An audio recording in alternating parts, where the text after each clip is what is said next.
Kita juga menjumpai bagaimana kisahnya Abu Bakar. Abu Bakar radhiyallahu anhu pernah memiliki sebuah kisah untuk menggambarkan bagaimana sikap warok yang luar biasa. Sikap warok itu sikap hati-hati. Bisa jadi di mata orang awam itu biasa, tapi di mata orang yang betul-betul memiliki sifat warok, maka dia berusaha meninggalkan. Karena saking khawatirnya kalau perkara itu bisa merusak kehidupan dirinya dan agamanya. Di mana sifat waroknya Abu Bakar radhiyallahu anhu? Abu Bakar pernah mendapatkan makanan dari budaknya. Pada saat itu beliau lupa bertanya kepada budaknya. Beliau makan makanan tersebut. Setelah selesai, beliau bertanya sama budaknya, dari mana makanan ini? Maka budaknya mengatakan, kuntu tagahantu fil jahiliyah. Dulu saya ketika waktu jahiliyah pernah jadi dukun. Selamat datang di channel Tauhid Istiqomah. Semoga video ini bisa membawa berkah untuk kita semua. Amin. Ada sebuah kisah nyata, ada seorang ibu. Ketika beliau tawaf melaksanakan umroh, maka tidak ada doa yang dia panjatkan kecuali adalah beliau meminta supaya beliau diberikan oleh Allah rezeki, yaitu adalah 300.000 rial. Tidak ada yang dia panjatkan dan tidak ada yang dia minta kepada Allah kecuali diberikan 300.000 rial secara cash dan kontan untuknya. Itulah yang dia panjatkan sepanjang dia tawaf ketika mengelilingi Ka'bah. Maka setelah beberapa tahun Allah mengabulkan permintaannya. Dia mendapatkan sekitar 300.000 rial. Tapi tahukah kita, beliau mendapatkan itu karena itu merupakan kompensasi dari pembayaran diat pembunuhan ketika anaknya terbunuh. Maka keluarga pembunuhnya ketika dimaafkan mereka harus membayarkan diat untuk mengganti rugi keluarga yang menjadi korban. Dan yang dibayarkan itu sekitar 300.000 rial. Persis sebagaimana yang dia minta kepada Allah. Inilah yang menjadikan kita harusnya bisa untuk berpikir. Kadang-kadang kita minta rezeki, kita minta kelapangan di dalam perkara kehidupan kita. Kita minta banyak hal yang kita hajatkan. Tapi kita minta lupa afiah. Afiah itu adalah ketenangan, kelapangan, keamanan, keselamatan kita dari setiap balak dan musibah, itu namanya afiah. Makanya sesungguhnya sesungguhnya kadang-kadang kita mendapatkan ada perkara yang Allah kabulkan kepada kita, tapi pada saat kita mendapatkannya, tetapi pada saat itu kita sedang mendapatkan musibah. Doa kita dikabulkan, tetapi musibahnya juga mendera pada kehidupan kita. Itulah pentingnya kita meminta afiah. Kita harus ingat kepada kisah yang pernah terjadi kepada Imam Ahmad. Imam Ahmad, salah satu ulama besar yang menjadi imam Ahlus Sunnah wal Jamaah, pernah bercerita tentang kilas balik peristiwa yang pernah terjadi pada hidupnya. Imam Ahmad itu menghafalkan Quran, kemudian beliau mempelajari hadis. Kita tentunya paham bahwasanya beliau memiliki kemampuan menghafalkan hadis sekitar 1 juta hadis. Ketika beliau sedang semangat-semangatnya untuk menghafalkan hadis, maka beliau meminta kepada Allah supaya beliau diberikan waktu yang lebih lapang untuk menghafalkan hadis. Tapi pada saat itu beliau lupa untuk meminta afiat terlebih dahulu sebelum meminta diberikan waktu yang lapang untuk menghafalkan hadis. Akhirnya Allah kabulkan permintaan Imam Ahmad. Imam Ahmad akhirnya mampu menghafalkan hadis, fokus dan konsentrasi menghafalkan hadis. Tapi pada saat itu beliau dipenjara ketika beliau terkena fitnah. Makanya kejadian itu menjadikan beliau berkata, aku dulu meminta kepada Allah supaya aku diberikan waktu, diberikan kondisi, supaya aku mudah untuk menghafalkan hadis. Allah mengabulkanku, tapi pada saat itu aku lalai untuk mengucapkan dan meminta kepada Allah supaya aku diberikan afiat. Allah berikan kepadaku, yaitu waktu untuk menghafalkan hadis, tetapi aku berada di dalam jeruji besi. Kadang-kadang kita jumpai hal-hal semacam itu terjadi hanya karena kita lupa meminta afiat kepada Allah. Kadang-kadang ada orang berkata, ya Allah, jadikanlah aku didekatkan kepada surga, tapi kita lupa meminta afiat. Akhirnya kadang perkara yang menjadikan kita dekat dengan surga itu ujian yang sangat berat yang harus kita lewati dengan keridhaan. Kadang-kadang kita minta supaya kita didekatkan dengan orang-orang yang jujur, dan akhirnya kita didekatkan, dan akhirnya kita mendapatkan musibah ketika harus ditipu orang sebelum kita ketemu dengan orang yang jujur. Inilah yang menjadikan kita memahami betul. Semoga kehidupan kita senantiasa mendapatkan afiat, dan kita sebagai seorang hamba tidak ada permintaan yang paling terbaik yang Allah berikan setelah Allah memberikan keyakinan dan keimanan kecuali adalah ketika kita diberikan afiat. Afiat itu tenang, afiat itu lapang, afiat itu adalah ketika anggota badan kita dipakai melakukan ketaatan, Afiat itu adalah diselamatkan kita dari segala macam musibah. Afiat itu adalah ditutupi aib kita dan ditutupi segala kekurangan kita dan diberikan kebaikan walaupun kita melakukan kesalahan ketika Allah memberikan afiat pada kehidupan kita. Inilah yang menjadikan saya di dalam mukadimah ini menyampaikan semoga saya dan kita semuanya senantiasa mendapatkan afiat dan kita tidak pernah lupa. Mintalah afiat dalam kehidupan dunia dan kehidupan akhirat. Setiap pagi, setiap sore, setiap waktu. Sebelum engkau meminta dimudahkan menghafalkan Quran, mintalah kepada Allah afiat. Sebelum engkau meminta supaya engkau diberikan suami yang mendekatkan kamu ke surga, mintalah dulu afiat. Sebelum kamu meminta supaya diberikan seorang istri yang mendekatkan kamu ke surga, mintalah senantiasa kepada Allah supaya kita diberikan afiat. Maka ingatlah, lakana fa inna ahadan lam yu'ta ba'dal yakin khairan minal afiyah. Tidak ada satu pemberian yang terbaik yang Allah berikan kepada manusia setelah keimanan kecuali adalah ketika dia diberikan afiat. Semoga kita paham bedanya sehat dengan afiat. Alhamdulillah, tentunya senantiasa kita bersyukur kepada Allah atas setiap nikmat yang Allah berikan kepada kita, dan kesyukuran itu berbanding lurus dengan ilmu. Kita tidak mungkin menjadi seorang yang bersyukur kepada Allah ketika kita tidak memiliki ilmu. Kalau kita tidak memiliki ilmu, tentunya kita tidak mengerti bagaimana memaknai kesyukuran kita. Dikumpulkan kita malam ini pada taman surga, ini merupakan salah satu hal yang Allah mudahkan untuk kita. Dengan ilmu, akhirnya kita tahu apa yang harus kita lakukan di dalam kita bersyukur. Syukur bukan anjuran, tetapi syukur merupakan sebuah kewajiban. Terus kita memberikan kesyukuran kita setiap waktu kepada Allah dengan ilmu yang terus kita pelajari, dengan ilmu yang terus kita kaji. Karena nilai kesyukuran itu adalah bertambahnya ketaatan, dan ketaatan tidak akan pernah bertambah tanpa ilmu yang melandasi kita di dalam menambahkan ketaatan kita kepada Allah. Inilah yang menjadikan kita senantiasa bersyukur dengan setiap ilmu yang kita peroleh. Dengan ilmu menjadikan kita punya alasan untuk senantiasa bersyukur kepada Allah dalam setiap perkara. Mari kita perhatikan Nabi Sulaiman. Nabi Sulaiman, ketika beliau memiliki banyak kenikmatan. Kenikmatan bisa terbang, kenikmatan bisa pindah dalam waktu yang sekejap, kenikmatan ketika beliau bisa mengerti seluruh bahasa hewan. Tapi ketika Nabi Sulaiman mendengar bagaimana beberapa semut, mereka menyelamatkan diri supaya selamat dari injakan pasukannya Nabi Sulaiman, maka itu pun sudah menjadikan Nabi Sulaiman banyak bersyukur kepada Allah. Padahal nikmat yang Allah berikan kepada beliau yang lebih besar daripada itu sangatlah banyak. Disitulah kita mendapatkan para ahlul hikmah berkata, orang yang beriman adalah mereka yang tidak pernah kehabisan alasan bersyukur. Bahkan perkara kecil saja sudah cukup menjadikan mereka bisa mensyukuri terhadap karunia yang Allah berikan kepada mereka.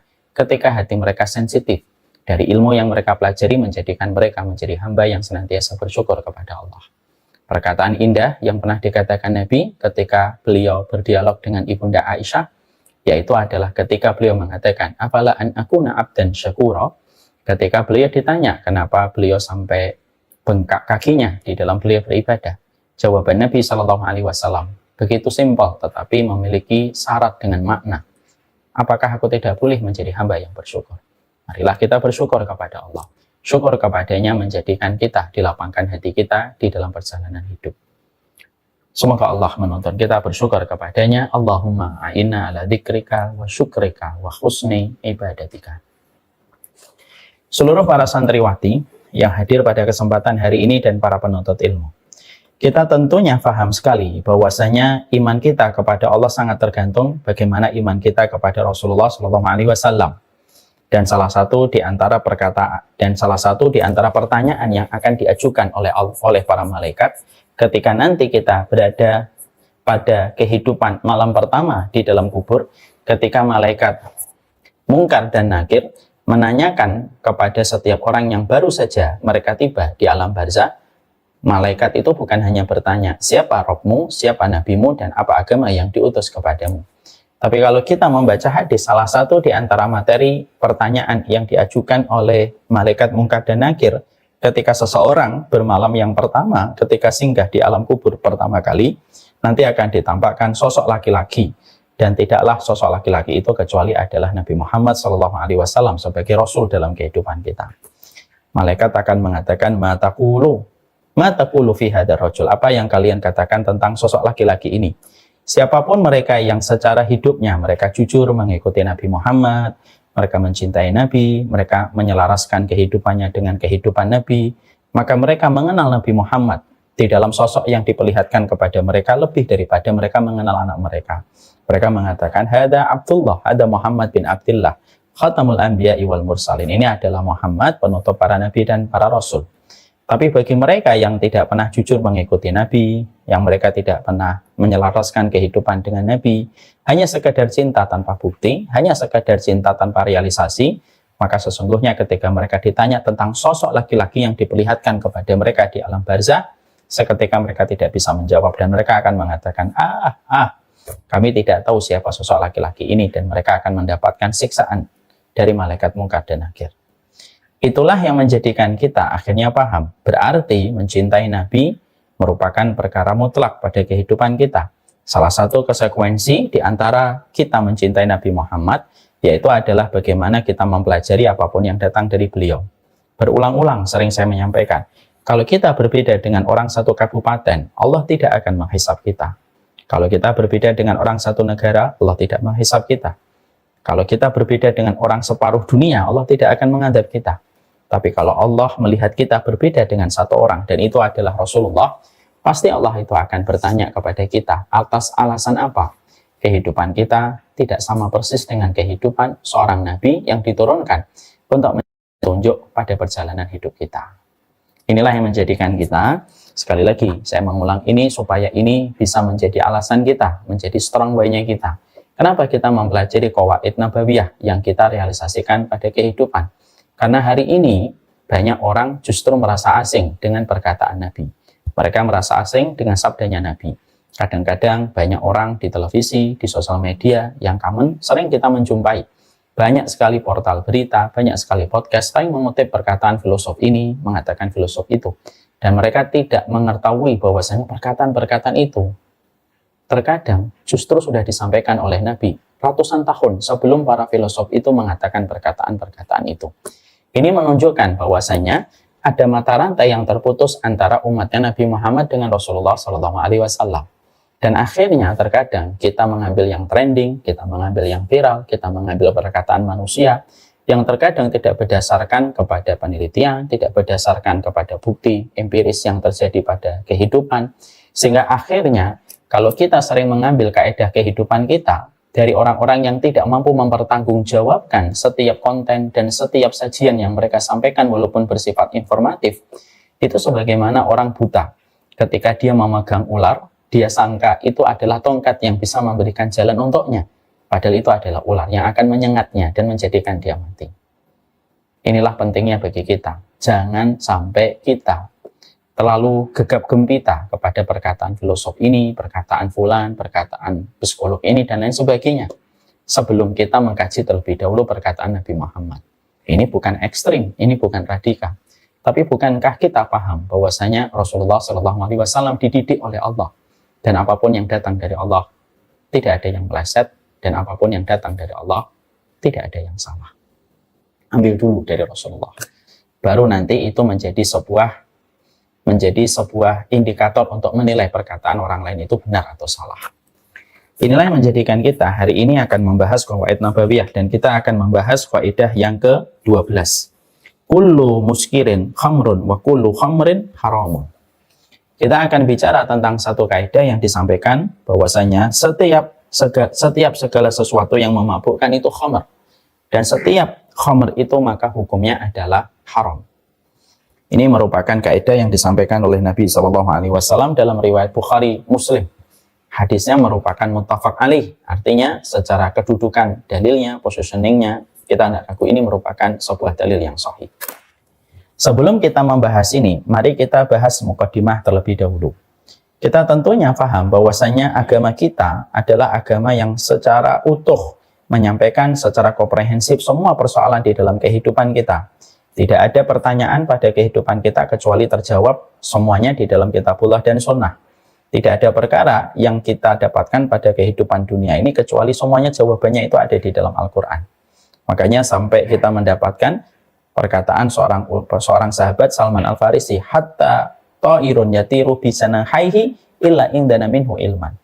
Ketika kami mengenal Rasulullah, Nabi itu menjadikan kami tidak menjadi kaum yang bodoh. Akhirnya kami tahu semuanya.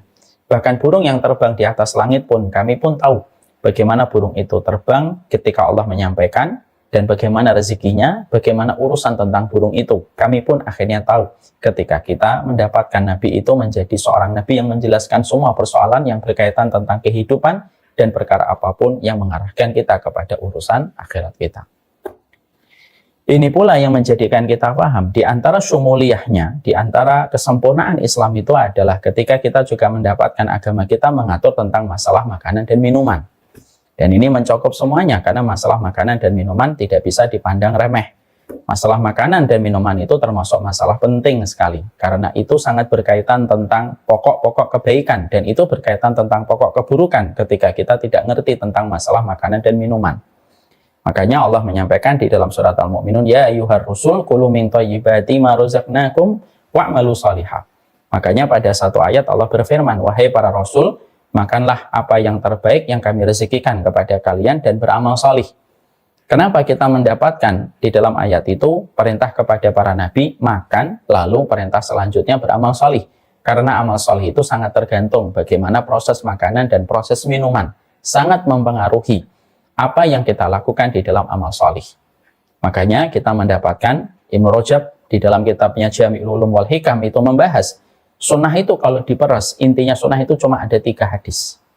Yang pertama, hadis dalam Umar bin Khattab radhiyallahu anhu. Hadis yang kedua, hadis dari Aisyah, man ahdasa fi amrina hadza ma laysa minhu fa huwa raddun. Hadis yang ketiga yaitu hadis dari Nu'man bin Bashir.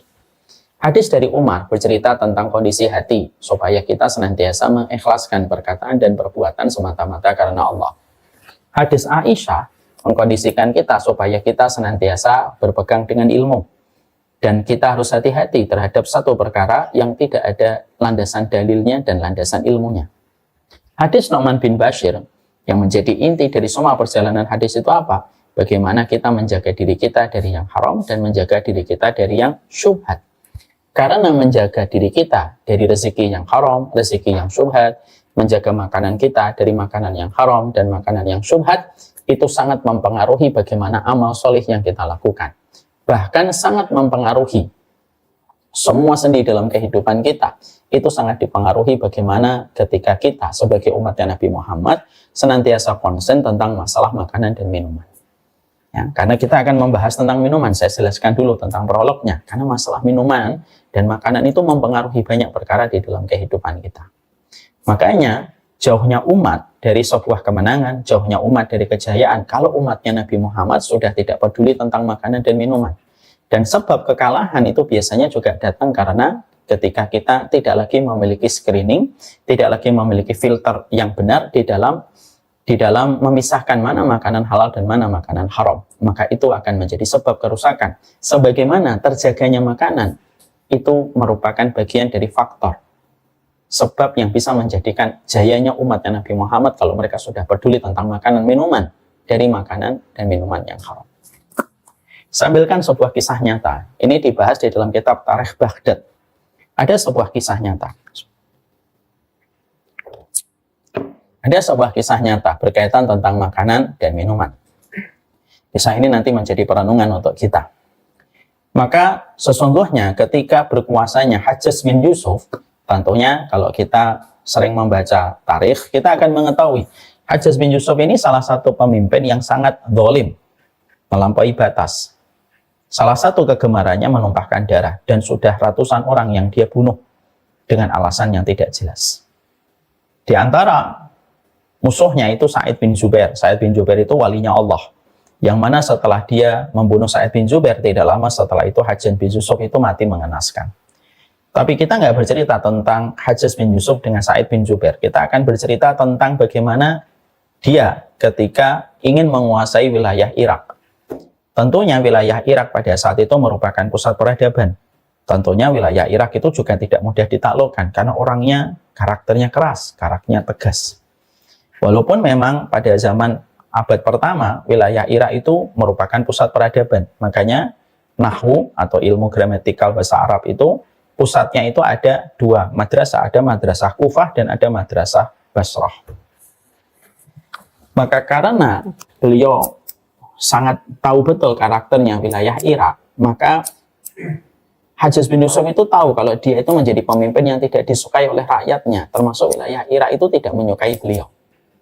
Maka Hajjaj bin Yusuf itu ketika beliau ingin untuk menguasai wilayah Irak, dia selalu yang memilih siapa yang akan menjadi pemimpin di Irak.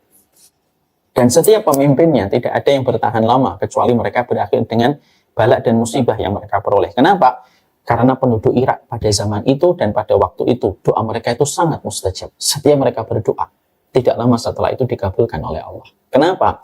Karena sangat menjaganya penduduk Irak dari makanan dan minuman yang haram. Jadi sampai Hajjaj bin Yusuf itu hampir tidak berkutik gimana menghadapi penduduk kota Irak. Yang mana setiap pemimpin yang ditunjuk oleh Hajjaj bin Yusuf itu selalu berakhir dengan musibah karena didoakan oleh penduduk-penduduk Irak yang tidak mendukung dan tidak suka dengan gaya kepemimpinan Hajjaj bin Yusuf. Sampai akhirnya satu waktu Hajjaj bin Yusuf memiliki tipu muslihat.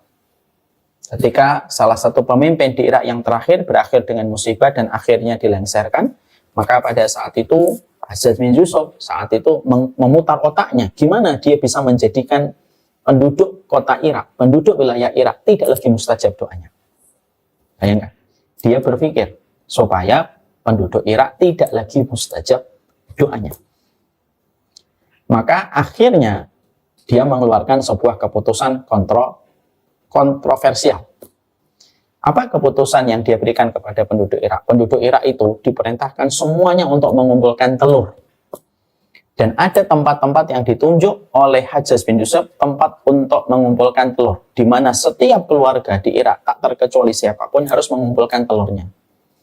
Kalau ada satu keluarga tidak mau mengumpulkan telur, maka sesungguhnya ancamannya tidak main-main, ancamannya bunuh di tempat. Akhirnya penduduk Irak itu, mereka tidak menyadari tipu muslihat yang sedang dilakukan oleh Hajjaj bin Yusuf As-Saqafi. Mereka bersungut-sungut melaksanakan perintah itu, karena mereka tahu ancamannya tidak sebanding. Dibandingkan hanya mengumpulkan telur dan tidak mengumpulkan telur nanti ancamannya mati, akhirnya mereka bersungut-sungut mengumpulkan telur. Maka mereka mengumpulkan di tempat-tempat yang sudah disepakati. Di tempat itu mereka mengumpulkan telur. Masing-masing orang mengumpulkan telur dengan versi telurnya mereka yang mereka bawa dari rumah mereka. Tentunya telur-telur itu tidak ada namanya. Telur-telur itu tentunya berbeda-beda bobotnya dan beratnya. Karena setiap orang membawa telur masing-masing dari rumahnya. Setelah semua penduduk Irak mengumpulkan telur, dibiarkan telur itu di tempat tersebut oleh Hajjaj bin Yusuf 1 kali 24 jam. Baru setelah 1 kali 24 jam, tiba-tiba Hajjaj bin Yusuf mengeluarkan instruksi kembali. Ambil telur-telur kalian. Maka penduduk Irak itu bingung. Ini apa sih maksud dari perintahnya Hajjaj bin Yusuf? Suruh ngumpulin telur, sekarang disuruh ngambil telur. Akhirnya mereka datang kembali ke tempat telur-telur itu. Dan saat itu telur itu sudah bercampur dengan ribuan telur yang lain. Yang mereka tidak tahu telur mereka itu yang mana. Maka mereka karena tidak tahu telur mereka yang mana, mereka mengambil telur-telur. Semampunya mereka ngambil, mereka ambil. Ada yang mereka meletakkan telur 1 hari sebelumnya lebih kecil. Pada waktu 1 hari setelahnya, dia mengambil telur yang lebih besar.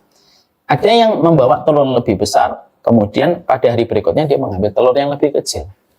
Tapi saat itu, penduduk Irak tidak ada satupun yang menyadari apa yang akan terjadi setelah itu. Setelah semua telur itu diambil kembali secara tidak beraturan oleh setiap warga di kota Irak, tersenyumlah Hajjaj bin Yusuf dari kejauhan. Karena apa? Karena dia merasa konspirasi dan rencananya berhasil. Tidak lama setelah itu, ada pemimpin Irak yang ditunjuk kembali oleh Hajjaj bin Yusuf. Maka pada saat pemimpin baru itu ditunjuk Hajjaj bin Yusuf, maka penduduk Irak, sebagaimana kebiasaan mereka sebelumnya, mereka berdoa. Semoga pemimpin itu mendapatkan bala, karena dia termasuk yang mendukung kezaliman Hajjaj bin Yusuf. Tapi ketika doa itu sudah dipanjatkan 1 pekan, 2 pekan, 3 pekan, 4 pekan, 1 bulan, 2 bulan, maka ternyata doa mereka tidak sama sekali berbuah hasil yang mereka inginkan. Pemimpin yang ditunjuk oleh Hajjaj bin Yusuf masih dalam kondisi baik-baik saja. Tidak sebagaimana sebelum-sebelumnya. Akhirnya warga Irak itu mereka bingung, kok tumben permintaan kami nggak dikabulkan oleh Allah. Datanglah mereka kepada salah satu walinya Allah, orang yang solih, dan mereka bertanya perihal doa mereka yang tidak lagi mustajab. Saat itulah orang solih itu yang menjadi walinya Allah, saya lupa nama ulamanya, Tapi ulama itu lalu mengatakan, kalian sadar nggak? Kenapa doa kalian tidak lagi mustajab? Karena kalian telah mengambil telur yang syubhat. Telur kalian yang besar, kalian mengambilnya telur yang kecil. Telur kalian yang kecil ketika kalian menyerahkan, kalian mengambilnya telur yang besar. Karena ada perbedaan telur, itulah yang menjadikan akhirnya lambung kalian, perut kalian dimasuki oleh rezeki yang haram. Dan itulah yang menjadikan doa kalian tidak lagi mustajab di sisi Allah. Kisah ini, kisah nyata, ada di dalam kitab Tarikh Baghdad. Tapi kisah ini memberikan kepada kita tentang satu arti. Itulah masalah makanan dan minuman. Bagi agama lain, mungkin masalah makanan dan minuman dianggapnya biasa. Tapi bagi agama kita, terutama bagi culture sunnah, ketika kita sudah sepakat mengikuti sunnah adalah kewajiban, masalah makanan dan minuman itu bukan masalah kecil. Masalah besar. Berdampak dalam banyak perkara pada kehidupan kita. Berdampak dengan kejayaan umat, berdampak dengan kemerosotan dan kehinaan umat itu dimulai dari masalah makanan dan minuman. Makanya selama umatnya Nabi Muhammad SAW, mereka masih bodoh dan mereka tidak peduli tentang masalah makanan dan minuman, maka mengharapkan kemenangan itu harus lebih bersabar karena itu masih jauh. Ya, sesuatu dari panggungnya ketika seseorang itu masih meremehkan masalah makanan dan minuman. Itulah yang menjadikan kita memahami betul bagaimana orang-orang solih yang ada pada agama kita. Mereka itu sangat peduli tentang bagaimana status makanan dan minuman. Sehingga mereka bukan hanya meninggalkan yang haram, bahkan mereka pun bersifat dan bersikap warok. Tentunya kita paham ya, warok itu apa? Menghindari sesuatu yang secara permukaan itu kayak mubah, tapi dikhawatirkan di dalamnya ada kandungan yang haram, mereka tinggalkan walaupun sebenarnya itu perkara yang mubah. Saking hati-hatinya orang-orang soleh terdahulu terhadap perkara yang mereka jumpai dari masalah makanan dan minuman. Karena sekali lagi, makan dan minum bukan hanya sekadar makan dan minum. Makan dan minum itu mempengaruhi banyak perkara di dalam kehidupan. Makanya, pernah saya ingatkan, saya pernah bercerita, gimana kita mendapati Rasulullah SAW ketika ada salah satu cucunya, Husain, masuk ke rumahnya Rasulullah. Di rumahnya Nabi pada saat itu ada korma zakat. Dan kita tentunya paham ya, korma zakat itu adalah satu korma. Korma zakat itu adalah korma yang diharamkan bagi Nabi dan bagi keturunannya. Jadi bagi keturunan Nabi dan keturunannya, maka sesungguhnya tidak boleh makan dari sesuatu yang datang dari zakat. Itulah keluarga Nabi SAW. Maka pada saat itu cucunya masuk ke rumahnya Nabi dan mengambil korma zakat. Ketika dimakan, Rasulullah berusaha untuk mengeluarkan betul itu korma itu dari mulutnya Husain. Kenapa Nabi sangat aktif sekali untuk bergegas mengeluarkan korma itu dari mulutnya cucunya, padahal cucunya masih belia. Secara hukum fikih, beliau Husain ini cucunya belum terkena beban taklif, beban tanggung jawab, dan beban halal dan haram. Tapi Nabi tahu ini itu bukan masalah kecil, makanya Nabi mengeluarkan betul supaya kurma itu dimuntahkan kembali, supaya tidak termakan oleh cucunya. Bagaimana Rasulullah SAW sangat konsen tentang masalah itu. Secara tidak langsung, Nabi memberikan penjelasan kepada kita, jangan dianggap remeh masalah makanan dan minuman itu. Terutama ketika kita sudah suapkan kepada anak-anak kita, bahkan kepada diri kita. Karena itu sangat mempengaruhi kualitas kita, kualitas keluarga kita, bahkan sangat mempengaruhi makanan dan minuman. Makanya, dalam beberapa penjelasan, kalau orang tiba-tiba futur, bukan hanya dicek matanya ngelihat apa, bukan hanya dicek telinganya ngelihat apa, tapi yang juga harus dicek makanannya apa. Karena sesungguhnya sesuatu itu bisa menjadi haram dan bisa menjadi syubhat karena dua. Karena secara hukum ainnya, hukum pokoknya makanannya haram. Misalkan babi, misalkan khamr, haram. Atau bisa jadi makanannya dan minumannya itu halal, tapi didapatkan dari harta yang haram. Maka itu pun jatuhnya sama sebagaimana status yang pertama. Makanya kita mendapati sampai Nabi berusaha betul untuk mengeluarkan korma zakat itu dari keturunannya, karena Nabi tahu bahwasanya ujung dari makanan-makanan yang tidak selayaknya masuk ke dalam perut itu sangat mempengaruhi kehidupan agamanya, kehidupan kualitasnya, dan seluruh aspek yang ada pada kualitas diri manusia itu sangat tergantung kepada makanan dan minuman. Kita juga menjumpai bagaimana kisahnya Abu Bakar. Abu Bakar radhiyallahu anhu pernah memiliki sebuah kisah untuk menggambarkan bagaimana sikap warok yang luar biasa. Sikap warok itu sikap hati-hati. Bisa jadi di mata orang awam itu biasa, tapi di mata orang yang betul-betul memiliki sifat warok, maka dia berusaha meninggalkan. Karena saking khawatirnya kalau perkara itu bisa merusak kehidupan dirinya dan agamanya. Di mana sifat waroknya Abu Bakar radhiyallahu anhu? Abu Bakar pernah mendapatkan makanan dari budaknya. Pada saat itu beliau lupa bertanya kepada budaknya. Beliau makan makanan tersebut. Setelah selesai, beliau bertanya sama budaknya, dari mana makanan ini? Maka budaknya mengatakan, kuntu tagahantu fil jahiliyah. Dulu saya ketika waktu jahiliyah pernah jadi dukun. Lalu salah satu di antara pasien saya, orang ini. Dan dia ketemu lagi dengan saya setelah saya masuk Islam. Dan dia memberikan hadiah itu. Bagi kita, mungkin kita merasa ya sudah tidak apa-apa, itu kan mungkin makanan hadiah.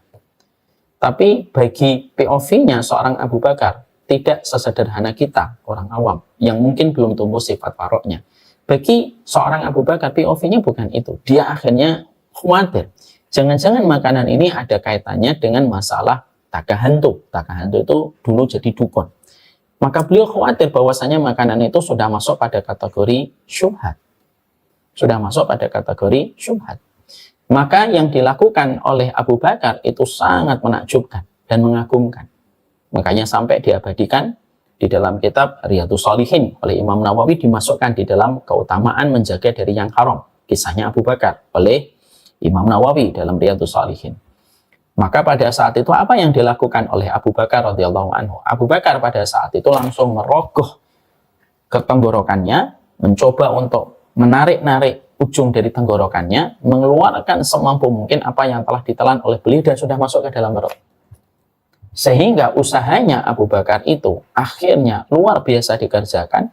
Saking luar biasanya dia memaksakan supaya makanan itu keluar, seakan-akan makanan itu akhirnya keluar bersama dengan ruhnya Abu Bakar. Karena saking luar biasanya kerja yang dilakukan Abu Bakar untuk mengeluarkan apa yang ada di dalam perut. Masya Allah. Tidak salah kalau akhirnya Nabi mengatakan kalau ada seorang Nabi setelahku, yaitu adalah Abu Bakar. Inilah yang menjadikan kita, puzzle-puzzle ini ingin saya sampaikan betul sebelum kita membahas tentang minuman. Karena bagi kalangan liberal, kalau kita tidak membahas ini, langsung kita membahas kaidahnya, nanti orang liberal menganggap, alah, minuman dibuat berat. Orang lain sudah ke bulan, kamu masih membahas minuman. Ini kan selalu perkataan-perkataan yang tampaknya mencerminkan mereka orang yang pintar, tapi pada dasarnya ini juga tidak pintar. Kamu masih bicarakan bulan, kita sudah bicara akhirat, kita sudah tidak lagi bicara bulan. Tapi saya sampaikan masalah ini supaya kita paham bahwasanya masalah makanan dan minuman itu sangat penting. Bagi mereka yang mungkin tidak usah bicara agama, bagi kita yang sudah konsen masalah kesehatan saja, masalah makanan dan minuman itu penting. Bagi yang paham tentang masalah, bagi yang konsen masalah kesehatan.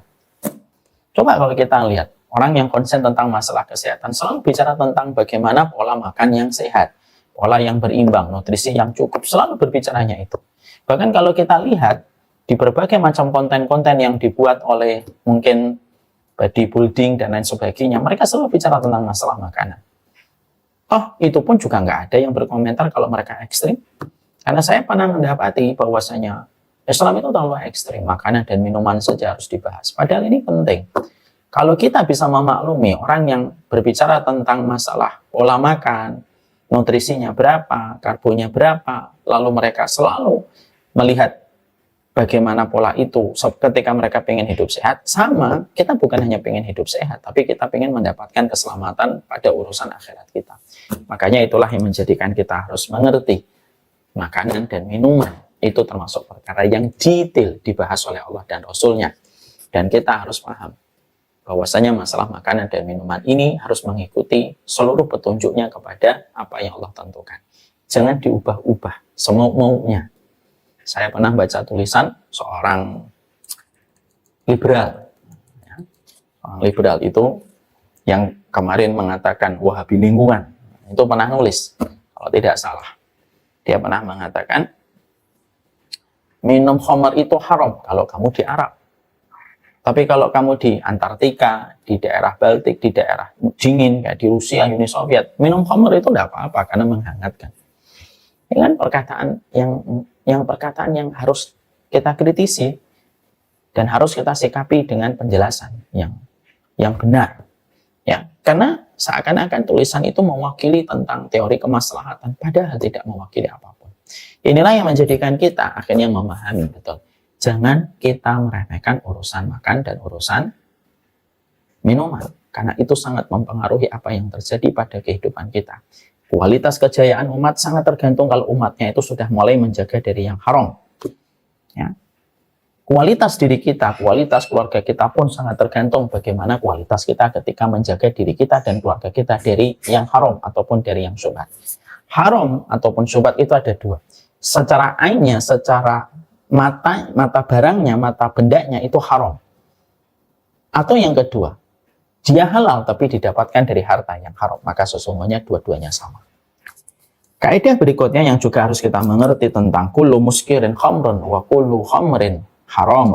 Kaidah kedua yang harus kita mengerti pula yaitu adalah bahwasanya ketika Allah melarang kita kepada segala sesuatu, ketika makanan itu diharamkan oleh Allah, ketika minuman itu diharamkan oleh Allah, kita harus paham. Berarti pada setiap makanan yang halal, ketika dia halal dan thayyib, berarti bermanfaat bagi kita. Tapi ketika makanan dan minuman itu diharamkan, pastinya di dalamnya ada banyak kerusakan. Janganlah kita menjadi seorang muslim yang banyak rewelnya ketika dilarang. Karena sesungguhnya, karena kita mungkin pikirannya tidak berpikir dewasa, kita ini sering rewel sekali kalau kita mendapatkan ada larangan pada kehidupan agama kita. Makanya kadang-kadang alasan orang itu tidak mau taklim, tidak mau ngikutin kajian, seringnya mereka berkata, nanti kalau saya ngaji, nanti malah semuanya nggak boleh. Dikit-dikit nggak boleh, dikit-dikit nggak boleh. Lebih baik saya tidak usah ngaji, saya tidak perlu tahu apa yang tidak boleh. Moga-moga Allah mengampuni saya kalau saya tidak tahu. Padahal ini salah. Bahwasanya ketika Allah melarang kita kepada sesuatu, itu pasti di dalamnya ada kerusakan. Dan ketika Allah membolehkan dan menghalalkan, pasti di situ ada sebuah kemaslahatan. Ya.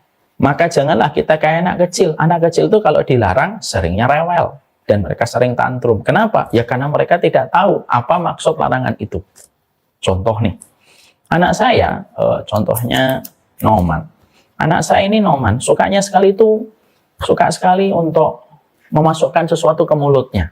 Lihat botol, masukkan mulut. Lihat buku, digigit ujungnya. Maka sesungguhnya dulu awal-awal ketika dia dilarang, selalu dia marah, nangis. Karena merasa dilarang, dia tantrum. Karena merasa itu mainan dia. Dan dia senang dengan itu. Kenapa dia ketika dilarang, kenapa kita ngelarang? Karena kita tahu di balik barang-barang yang dia masukkan ke mulut, itu tidak steril. Ada botol yang diambil di bawah lemari, kadang-kadang nemu di mana yang tidak tahu barang itu steril atau tidak, dimasukkan semuanya ke mulutnya. Ketika dilarang, dia nangis. Kenapa dia nangis? Karena dia tidak tahu tentang sterilisasi barang untuk dimasukkan ke mulut. Dan bahayanya ketika ada bakteri atau ada virus yang bisa masuk ke tubuhnya. Maka yang dilakukan Noman adalah tantrum. Karena dia tidak tahu maksud dari larangan itu. Ini saya sampaikan, kadang-kadang kalau kita dilarang, kamu dilarang ini, kamu dilarang ini, lalu kita marah. Kenapa sih semuanya nggak boleh kalau dalam Islam? Itu kayak anak kecil yang nggak paham ketika diberikan larangan. Kayak ada anak kecil main di tangga. Dia umurnya belum genap 2 tahun. Dia pengennya naik turun tangga. Ketika mungkin abang-abangnya sering naik turun tangga sembari berlari.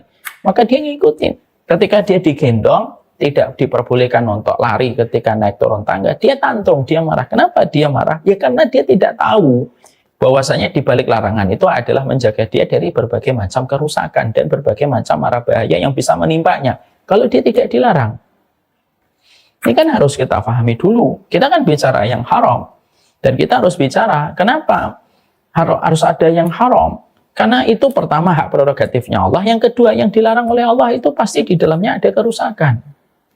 Dan bukan karena Allah itu ingin untuk memanjarakan kita. Dan Allah tidak ingin mendolimi kita. Banyak orang yang menyangka saya ini didolimi deh, banyak yang dilarang. Lah, sepenting apa hidupmu sampai harus didolimi sama Sang Pencipta? Sepenting apa hidupmu? Kalau Allah ingin mendolimi kita, simple. Allah tidak perlu menciptakan kita kan? Allah tidak perlu menciptakan kita, udah cukup. Ngapain Allah menciptakan kita lalu mendolimi kita dengan berbagai macam larangan? Janganlah kita berpikir kayak anak kecil. Jangan sampai kanak-kanak itu ada pada kehidupan iman. Kanak-kanak pada psikologi kejiwaan kita normal. Tapi kanak-kanak dalam keimanan itu tidak normal. Berarti kita ini tidak memahami fitrah. Allah itu melarang, bukan karena Allah. Karena Allah tidak membutuhkan kita taat, dan Allah tidak bersedih ketika kita bermaksiat. Kita harus ingat hadis qudsi yang disampaikan oleh Allah. Lau anna awalakum wa akhirakum wa insakum wa jinnakum ala atqa qalbi rajuli wahidin minkum ma zada fi mulki syai'a. Kalaupun semuanya manusia, jin dan manusia itu sepakat semuanya bertakwa kepadaku, tidak akan menambah kerajaanku walaupun sejengkal. Dan kalau seluruh manusia sepakat untuk bermaksiat kepadaku, tidak akan pernah mengurangi kerajaanku walaupun sejengkal. Jadi kita harus paham, yang halal, yang haram Allah tentukan supaya justru memberikan kebaikan kepada kita. Kenapa orang lain tidak pernah melarang kita? Karena mereka nggak sayang sama kita. Kenapa bapak ibu kita selalu melarang kita? Ya karena sayang sama kita.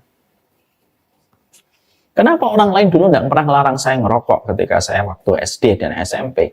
Bahkan kalau ngerokok ada, saya dulu pernah belajar nakal dikit, ngerokok gitu, teman-teman pada ngerokok. Saya ngerokok sekali. Ada orang lalu-lalang nggak peduli sama saya. Tapi ketika keluarga saya melihat saya ngerokok, marah. Kenapa kok mereka malah marah? Orang lain nggak marah. Karena justru karena keluarga kita itu sayang sama kita. Jadi di balik larangan Allah itu ada cinta kasih yang Allah berikan kepada kita. Sehingga nanti sebelum kita belajar tentang haram ini kita harus paham. Larangan itu ada tanda cinta yang Allah berikan di dalam kehidupan kita. Dan kita kaedahnya pun harus kita pahami. Yang berikutnya kaedahnya itu apa? Yang halal ataupun yang haram itu jauh lebih banyak yang halal. Jangan sampai kita justru memperhatikan yang diharamkan tetapi kita lupa berapa banyak yang Allah halalkan di dalam kehidupan kita. Karena sesungguhnya apa yang Allah haramkan itu sedikit, jauh lebih sedikit daripada apa yang Allah halalkan. Tapi setan senantiasa menjadikan kita lebih tertuju kepada yang haram. Lebih tertuju kepada yang haram dibandingkan yang halal yang diperbolehkan oleh Allah. Saya menyampaikan, orang-orang yang mereka mengatakan khamr, orang minum khamr, yang diharamkan itu kan khamr minuman.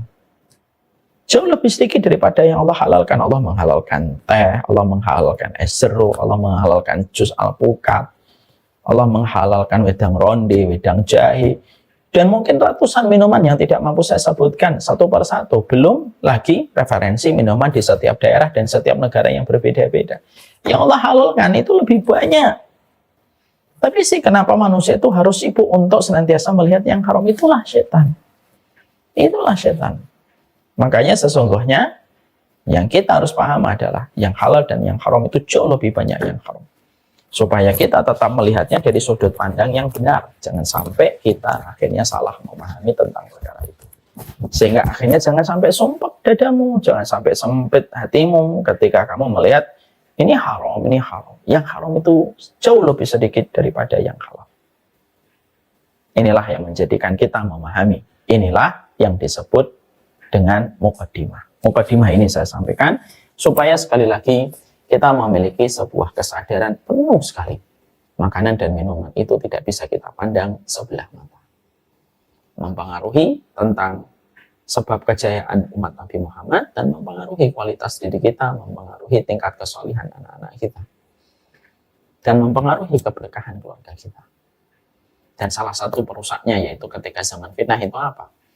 Zaman fitnah akan menjadikan kita menemukan satu fakta dan satu fenomena yang sudah diprediksi oleh Nabi Muhammad SAW. Khamr akan dihalalkan oleh sebagian dari umatnya Nabi Muhammad SAW. Na'udzubillah min dzalik. Nah inilah muqaddimahnya. Maka ini adalah muqaddimah. Insyaallah nanti udah jam 9:04. Sehingga nanti insya Allah nanti kita akan membahas lebih detail lagi tentang masalah khamr ini sendiri. Kita nanti akan mencoba untuk membedah khamr itu kenapa dinamakan khamr, terus bagaimana ada muskir itu apa bedanya dengan khamr. Nanti kita bahas. Karena khamr itu kalau kita kembalikan kepada linguistiknya, bahasanya, khamr itu artinya kullu ma yukhamiru al-aql. Segala apapun yang menutupi akal kesadaran itulah yang disebut dengan khamr. Setiap yang memabukkan itu menjadikan tertutupnya akal kesadaran manusia. Dan apapun yang menutupi akal kesadaran manusia itu haram. Baik jumlahnya itu sedikit ataupun banyak. Kalian Paham nggak kenapa dikatakan haramun qaliluhu wa kasiruhu?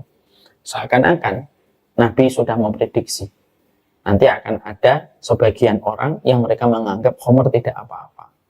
Alkohol atau khamr itu tidak apa-apa selama itu hanya untuk sedikit. Selama itu kadarnya sedikit. Makanya kita dapatkan beberapa varian makanan itu mereka terkandung di dalamnya kandungan-kandungan khamr. Memang kalau jumlahnya sedikit tidak memabukkan. Tapi di situ Nabi sudah menyampaikan kepada kita, sedikit atau banyaknya itu tetap diharamkan oleh Allah Subhanahu wa taala. Nah, ini yang akan menjadi pembahasan kita. Betul kata Ustaz Deden, kehidupan kita hari ini hampir-hampir sulit untuk melepaskan khamr. Terutama bagi mereka penggiat makanan ataupun yang mereka sangat mencintai kuliner dan sangat menuhankan rasa. Terkadang kita tidak peduli tentang kandungan-kandungan yang ada di dalamnya, bahkan kandungan-kandungan khamrnya, ketika mungkin takarannya sedikit dan mereka menghalalkan takaran itu ketika tidak memabukkan. Padahal itu pun sudah menjadi bagian dari keharaman ketika sudah jatuh di dalam kategori khamr atau kategori muskir. Akan kita bahas insya Allah sebab haramnya khamr, kenapa haramnya khamr tidak langsung haram, kenapa bertahap sampai 4 kali perintah sampai diharamkannya khamr, dan bagaimana para sahabat dulu ketika mereka diharamkan khamr itu, bagaimana menerjemahkan dan merealisasikan untuk bisa memisahkan khamr dalam kehidupan. Insya Allah ini akan menjadi pembahasan kita pada kajian kita berikutnya, part yang kedua. Part yang pertama, kita membahas tentang muqaddimah terlebih dahulu, tentang makanan, tentang minuman, efektivitas, dan tentang masalah yang berkaitan tentang makanan dan minuman. Hati-hati terhadap makanan dan minuman. Terutama yang bisa mengkategorikan, yang bisa menjerumuskan kita kepada kerusakan. Ini merupakan kaidah ke-12 part yang pertama. Insya Allah, bulan depan kita akan bahas part yang kedua. Setiap yang memabukkan itu khamr, dan setiap khamr itu haram, sedikit ataupun banyaknya.